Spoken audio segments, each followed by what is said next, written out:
النفس إلى الأمام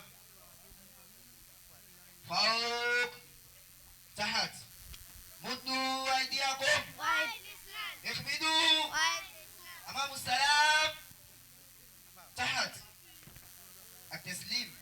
السلام عليكم ورحمة الله وبركاته. وعليكم السلام ورحمة الله وبركاته. أعوذ بالله من الشيطان الرجيم. بسم الله الرحمن الرحيم. àwọn ẹ̀ṣọ́ ọlọ́run ọba kúrò lọ́dọ̀ èṣù ẹni ègbé abẹ̀rẹ̀ pẹ̀lú ọkọ̀ ọlọ́run ọba ọba àjọkẹ́ ayé ọba àṣọkẹ́ ọ̀run. من هو سيدنا محمد؟ lára ń pè ní aṣíwájú wa ànábì wa Muhammad. هو سيدنا محمد òun náà ni aṣíwájú wa ọ̀gá wa ànábì wa Muhammad. بن عبد الله ọmọ Abdullah. بن عبد المطلب ọmọ Abdul Muttalib. بن هاشم ọmọ Hashim. من قريش. láti ìran Kùrẹ́ṣì. ولد بمكة يوم الاثنين الثاني عشر من ربيع الأول عام الفيل. bí ànábì wa Muhammad sílùú Mákà ní ọjọ́ Monday ọjọ́ kejìlá oṣù Rabiul Awwal ọdún elérin. الذي جاء ملك الحبشة بجنود على الفيل بقد هدم الكعبة. ní ọdún tó já sí wípé ọba Habasha pẹ̀lú àwọn ọmọ ogun rẹ̀ lórí erin tí wọ́n ń gbèrò láti lọ wó Káàbà. فأغلق الله جيشه إكراما لولادة النبي. àtọ́ba wọn àtàwọn ọmọ ogun ọlọ́run ọba àdìgẹ́ ọlápàwọ́ òun láti lè máa jẹ́ àpọ́nlé fún bíbí ànábì. وأودعته حليمة السعدية ومكث عندها 4 أعوام. Halimatu Sa'diyya òun ló fi ànábì wa Muhammad lọ́mú ànábì sì lọ ọdún 4 lọ́dọ̀ rẹ̀. وفي السادسة من عمره ànábì wa Muhammad tó pọ̀ ọdún 6. توفيت أمه آمنة بنت وهب. ìyá rẹ̀ tí ń ṣe Aminatu ọmọ Wahab ó papòdà. وفي الخامسة والعشرين من عمره ànábì wa Muhammad tó pọ̀ ọmọ 25 years ní ìṣẹ̀mí rẹ̀. سافر في التجارة خديجة بنت خويلد إلى الشام. ànábì ṣe ìrìn àjò lọ sí ilẹ̀ Ṣáàmù lẹ́ni tó ń ṣòwò pẹ̀lú Khadija ọmọ Khuwaylid. وتزوج بها بعد رجوعه. bàtà nàbì dé láti ìrìn àjò náà ó sì fẹ́ Khadija.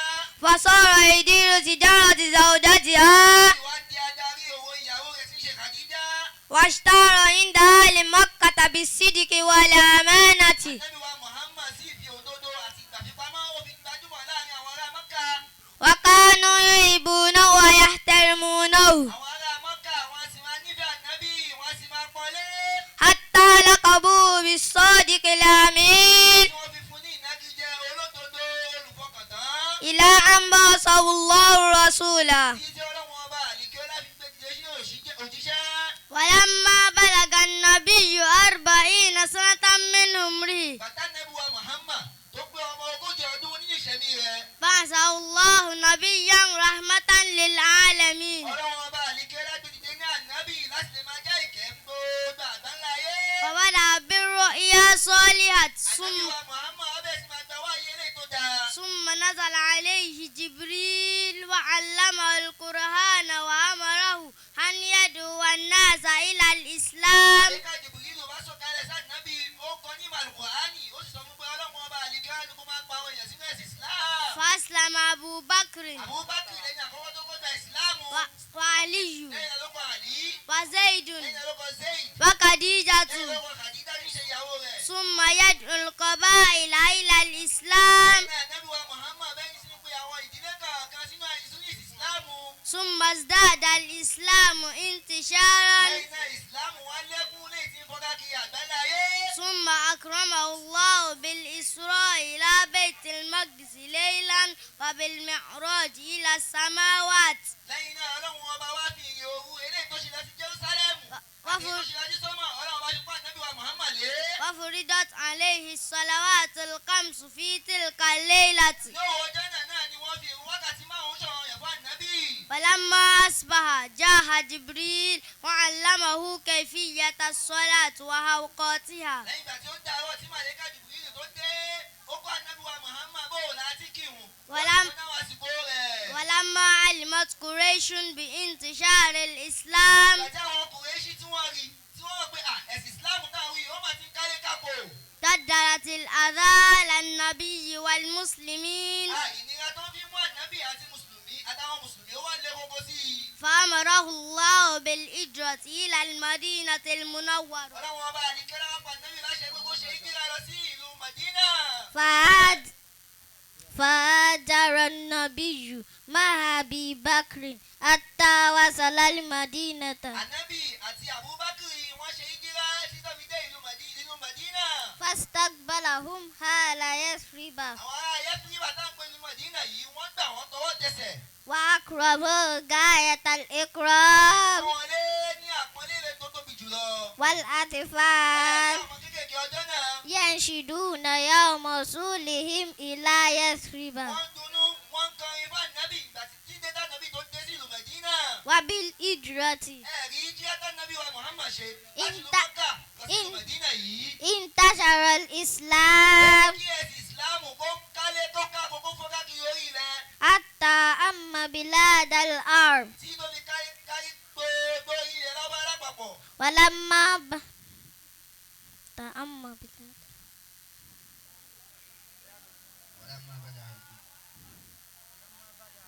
ولما بدأ المسلمون يهاجرون من مكة إلى المدينة ẹ̀rí àwọn mùsùlùmí tí wọ́n bẹ nínú Mákà gbà tí wọ́n bẹ̀rẹ̀ sí ní máa ṣe ìrìn àjò láti ìlú Mákà lọ sí ìlú Mádínà. صار الكفار àwọn kèfèrí ń tiwọn. يقطعون طريقهم wọ́n sa àwọn di báńdíìtì tí wọ́n ń dá wọn lọ́nà. ويأخذون أموالهم wọ́n sì máa gba àwọn dúkìá wọn. ولكن المسلمون لم يرجعوا عن دينهم بل ثبتوا عليه ẹ̀rí àwọn mùsùlùmí o wọn torí ní ọjọ́ náà kí wọ́n torí bẹ́ẹ̀ kọ́kọ́ olórí ẹ̀sìn ìsìláàmù eléyìí tí wọ́n ń sìn. فاقتاد الكفار bí àwọn kèfèrí nínú wọn fara ya. وأدمروا رأيهم على معربة المدينة wọ́n wá ṣe mítìnì láti lè kó gbogbo ìlú Mádínà.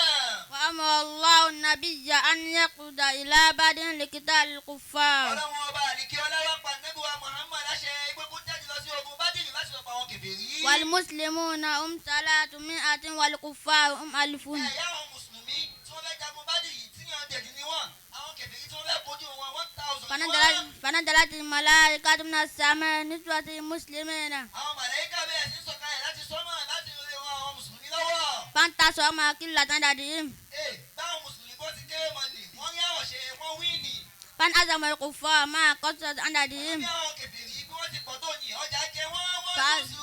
فأصبح المسلمون أقوياء wá rí àwọn mùsùlùmí wá di alágbára. ثم قامت غزوة أحد من أهل مكة lẹ́yìn náà ogun Uhud òun náà ṣẹlẹ̀ láti àwọn ará Mákà. ثم غزوة الأحزاب lẹ́yìn náà ogun Ahzab náà tún ṣẹlẹ̀. ثم فتح مكة lẹ́yìn náà ogun Fatu Mákà náà tún ṣẹlẹ̀. ثم غزوة lẹ́yìn النيل náà ogun Hunayn. ثم غزوة خيبر lẹ́yìn náà ogun Khaybar náà tún ṣẹlẹ̀. لقد نصر الله المسلمين على أعدائهم في جميعها ọlọ́run ọba àlìkí ọlá ti ran àwọn mùsùlùmí ṣe lórí gbogbo ogun lélẹ̀ tí wọ́n jà.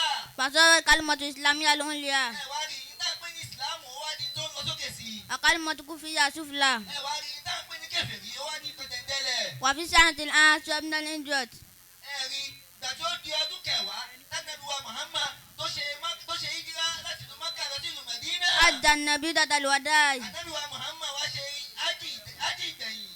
ومعه 60 ألفيات òun pẹ̀lú àwọn mùsùlùmí 9,000 ni wọ́n ṣe ájì nì. وهدى المسلمين على وفاة Ànábì wá dábẹ́rẹ́ fáwọn mùsùlùmí lókè àràfá.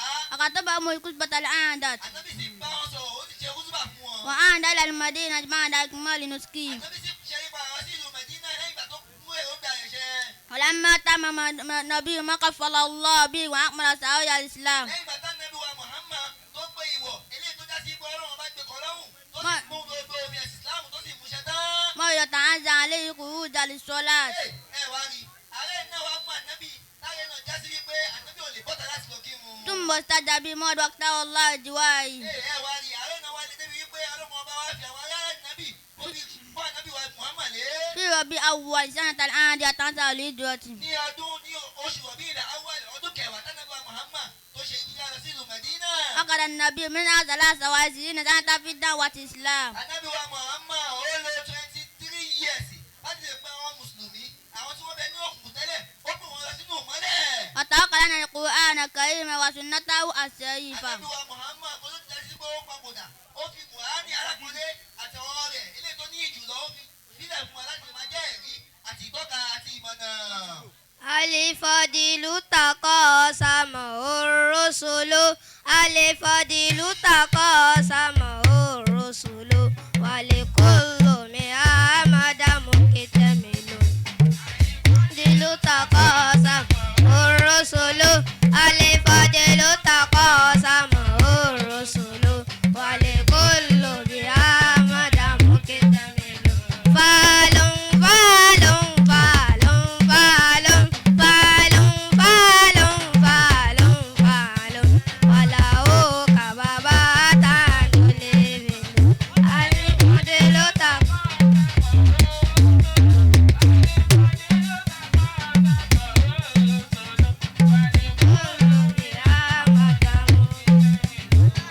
فضيل تقاسمه الرسل الفضيل تقاسمه الرسل ولكل محمد مكتمل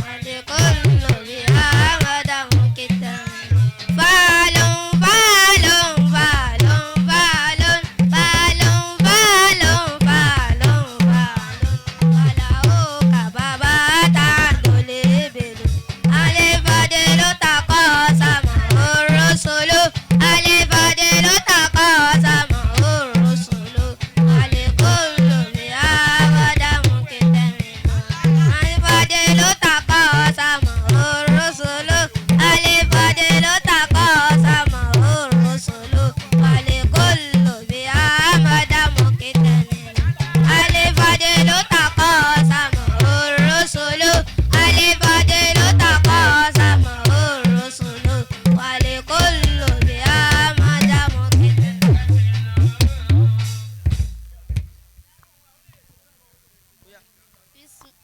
اسمي مدينة أدوالي عن أبي هريرة رضي الله عنه قال قال رسول الله صلى الله عليه وسلم إذا ضيعت الأمانة فانتظروا الساعة قال كيف إضاعتها يا رسول الله قال إذا أسند الأمر إلى غير أهله فانتظروا الساعة. wọ́n gbà wá látọ̀dọ̀ Abu Hurairah kọ́lọ́hún ọba kó bá a yọ́nú sí i ó ní òjíṣẹ́ ọlọ́run ọba kíkẹ́ ọlọ́run ọlá ọlọ́run tí ń bẹ fún sọ bàbá yìí wípé tẹ́ ẹ bá ti ń rẹ́ ìgbà fipamọ́ láre ẹ máa retí pé ìkẹyìn ti dé àwọn sàábé wá bèèrè lánàbí wa Muhammad pé báwo láti máa rá ìgbà fipamọ́ láre ànábì wa sọ fún wọn báyìí wípé bẹ́ẹ̀ bá ti ń fi ọ̀rọ̀ tì sí síbi tó yẹ kẹ́ fi tì sí ẹ máa retí pé ìkẹyìn ti dé.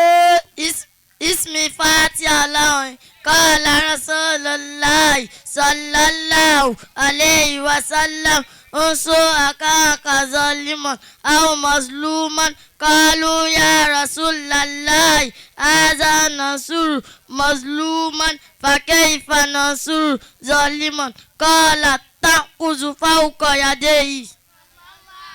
òjíṣẹ́ ọlọ́run ọba kíkẹ́ ọlọ́run ọlá ọlọ́run tí ń bẹ fún ó ń bá wa sọ̀rọ̀ báyìí wípé ẹ máa ran ọmọ ìyá yín ṣe yálà ó jẹ́ alábòsí ni àbí wọ́n ṣàbòsí fún àwọn sàábé wá bèèrè ànábì wa Muhammad pé agbẹ́yìn tí wọ́n ṣàbòsí fún báwo láti ran alábòsí ṣe ànábì wa ń jẹ́ kó yé wọn wípé ẹ gbà mú níbi àbòsí tí ń ṣe ni ẹ má jẹ́ ó ṣe mọ́.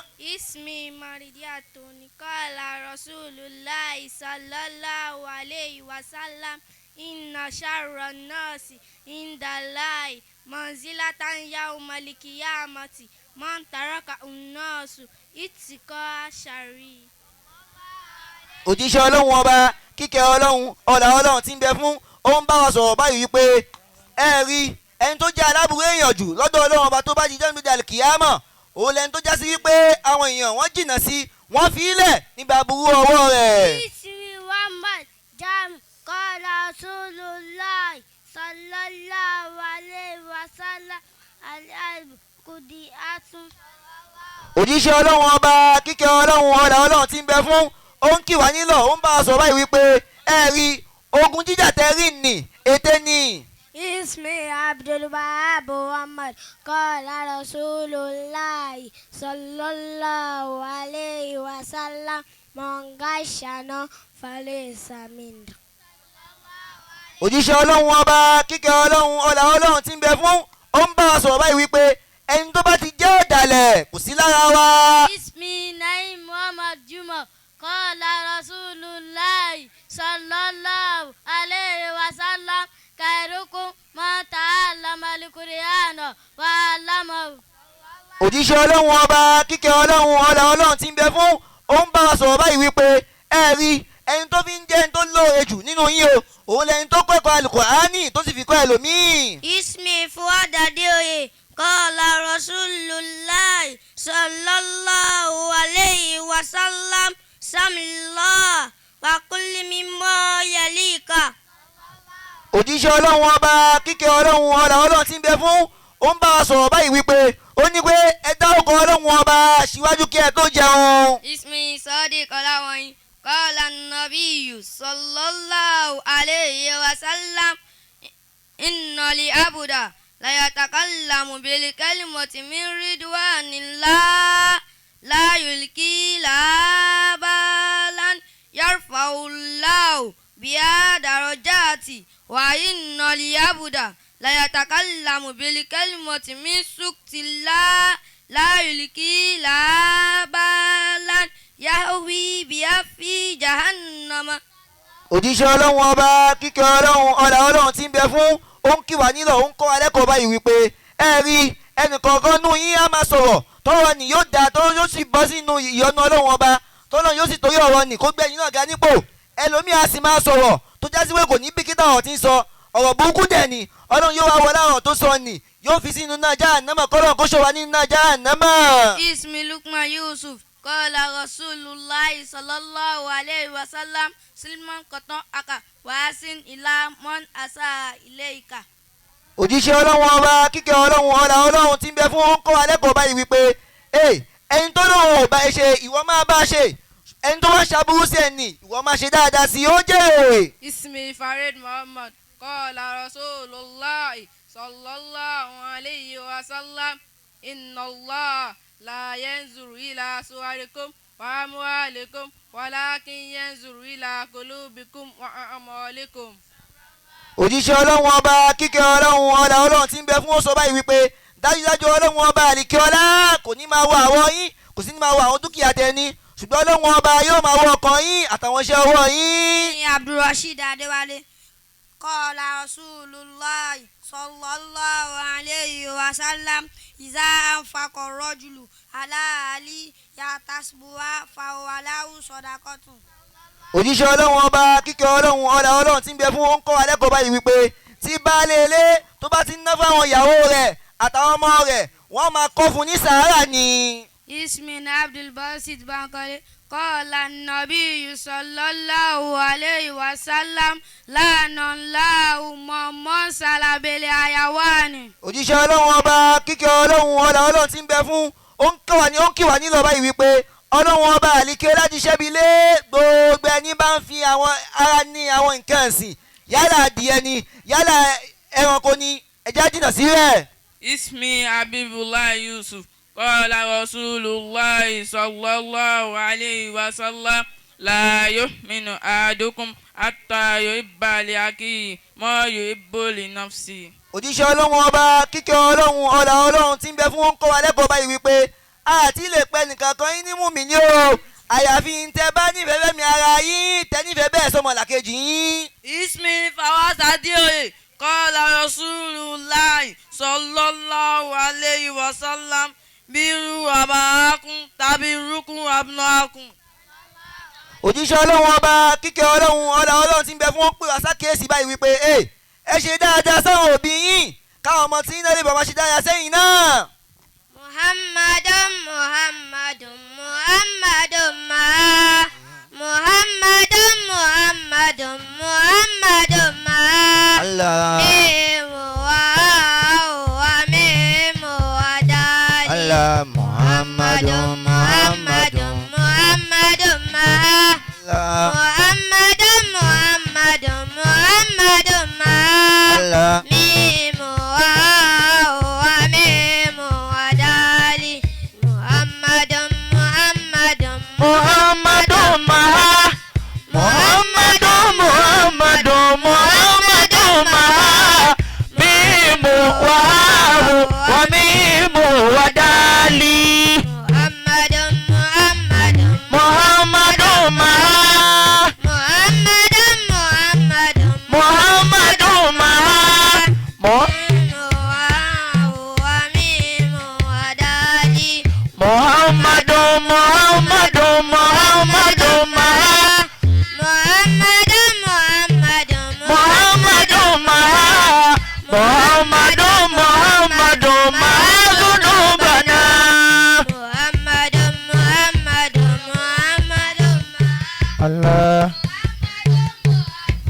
gbogbo wa tí Ọlọ́run kádàrá ká láwọn ọmọ nínú àwọn ọmọ yìí ọ̀rọ̀ anábì olówó iyebíye ni wọ́n kà fún wa ọ̀rọ̀ tá a fún lọ ayé tá a fi ṣiṣẹ́ ọ̀yàjá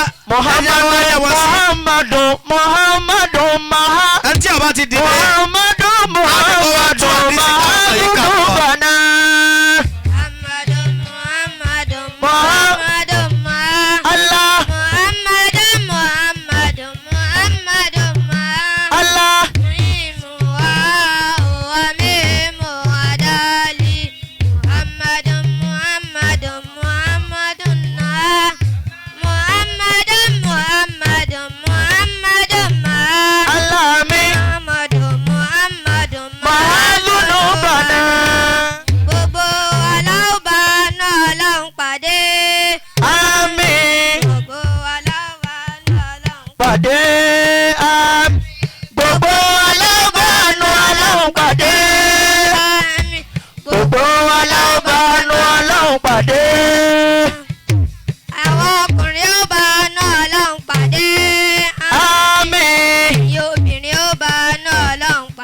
salamu ni alalibadiri limusama.